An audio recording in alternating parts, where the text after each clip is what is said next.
Let's kick off this explainer with a number that is, honestly, it's pretty staggering. A full one-third, yep, 33% of all the data generated in the entire world comes from right here in healthcare.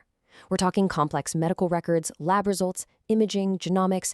It is literally a mountain of information. But, just having a ton of data doesn't automatically mean we're actually using it well. Now, I want you to contrast that massive data footprint with this figure, 20%.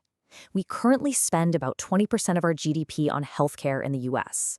To put that in perspective, over the last 2 decades, we've essentially tripled what we spend per patient. Tripled! But despite pouring trillions of dollars into the system and generating all that data, it naturally leads us to the million-dollar question, right? Or rather, the trillion-dollar question. If we have all this data and all this money, why aren't we getting remarkably healthier? And, maybe more importantly for us today, how can AI actually fix this broken system instead of just, adding more digital noise? So, welcome to The Explainer. Today, we're going to cut straight through all that science fiction hype you hear everywhere. We're looking strictly through the investor's lens to see exactly how smart money, the venture capitalists, evaluate AI healthcare startups. Because look, if you really want to know which of these innovations are actually going to survive, you've got to follow the funding. Okay. Here's our roadmap for today. First, we'll look at the healthcare data paradox. Second, cutting through the hype. Third, the regulatory window. Fourth, where value actually accrues. And finally, number 5, the future of medical AI. Let's jump in. Section 1, the healthcare data paradox, abundance versus friction.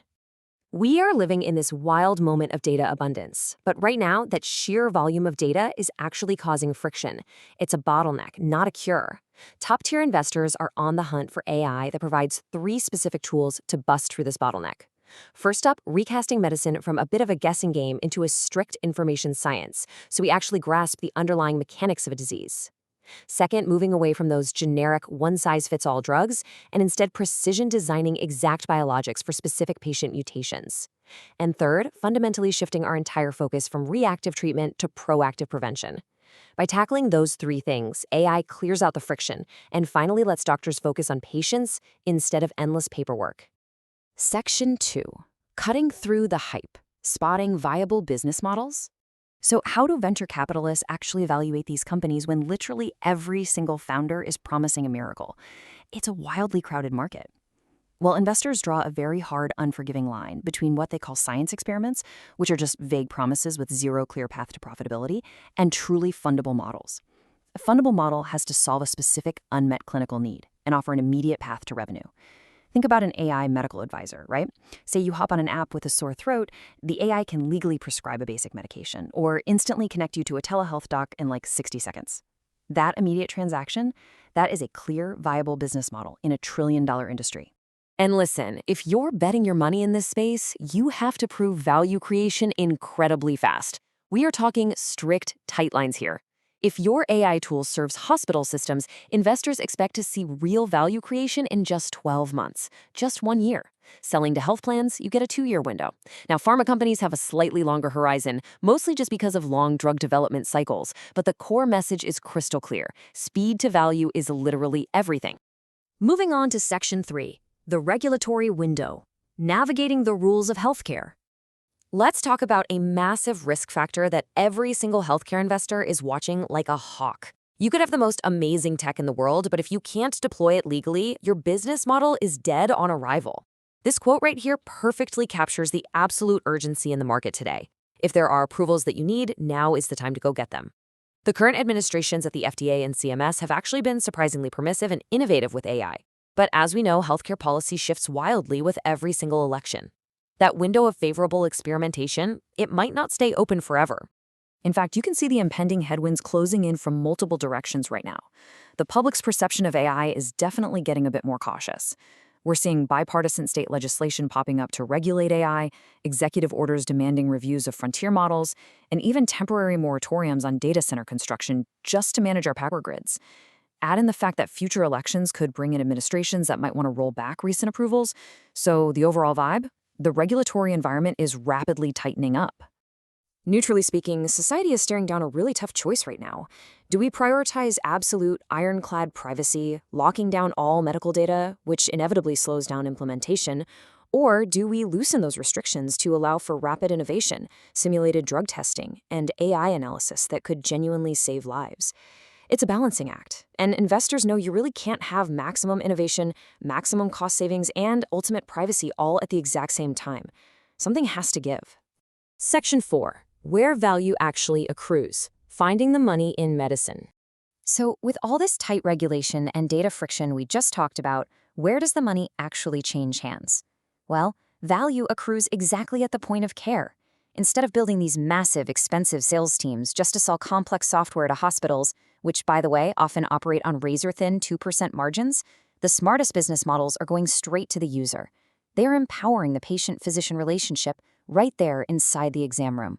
Imagine a direct-to-doctor AI tool sitting right beside your physician, instantly scouring global medical literature. A study published in Tokyo at 10 a.m. could literally be integrated into your care plan by 11:30 a.m. Or think about automated AI handling mundane medication refills, saving everyone hours of playing phone tag. That is immediate, tangible value. And finally, Section 5. The future of medical AI. The holy grails of investment. This brings us to the near future tech, the stuff that is absolutely keeping top-tier investors up at night, just dreaming of the next massive paradigm shift. The holy grail here is computational diagnostics. And to be clear, this isn't just about an AI reading an X-ray 5 times faster than a human radiologist. No, it's about an AI doing things that humans physically cannot do. It's spotting pixel-level patterns and anomalies that the human eye simply hasn't evolved to perceive. Let me give you an example that is honestly mind-blowing. Right now, women get annual mammograms to collect data about breast tissue and cancer risk, right? Well, AI can look at that exact same standard scan and detect tiny, microscopic calcifications in the surrounding arteries. Suddenly, one single routine mammogram gives you critical data about an entirely different system, your cardiovascular health, years before any symptoms of heart disease ever pop up. It's like getting 100 crucial test results from just one single scan. Next up, we have the concept of digital twins. This is huge. Currently, if an AI company gets hold of your standard medical record, up to 97% of it is way too messy or fragmented to even be used in a clinical trial. Digital twins completely solve this. By anonyming and structuring your data into a highly accurate simulated profile, a digital twin, scientists can run massive global clinical trials digitally. They can test interventions on simulated patients before ever moving into the physical world. Waiting for clinical trial data today is painfully slow. It's kind of like waiting for your monthly electricity bill just to see how much power you used 3 weeks ago. Data gets passed around between these siloed organizations, and it takes months to curate. But AI-powered trials, they bring real-time visibility and instant analytics. Scientists can watch the data flow as it happens, which lets them aggressively cut off a failing trial to save millions of dollars, or fast-track a successful one to save lives. Ultimately, the grand vision for investors here is totally bypassing the old, entrenched electronic medical record monopolies. Right now, your health data is totally fragmented across a dozen different doctors and hospitals. But with the massive explosion of consumer wearables, you're generating your own continuous biometric data. The goal is creating a personal, longitudinal health tracker that you actually own. It bypasses all the hospital red tape and instantly connects your exact biometric profile to global clinical trials, massively accelerating drug discovery for rare orphan diseases all over the world. Which leaves us with this final thought to ponder today. As this incredible AI technology completely shifts the balance of power, the flow of data, and the economics of medicine, who will ultimately be in charge of your health? Will it remain in the hands of entrenched hospital systems, or will your own wearable AI put the power of a world-class physician right in your pocket? Definitely something to think about. We'll see you in the next explainer.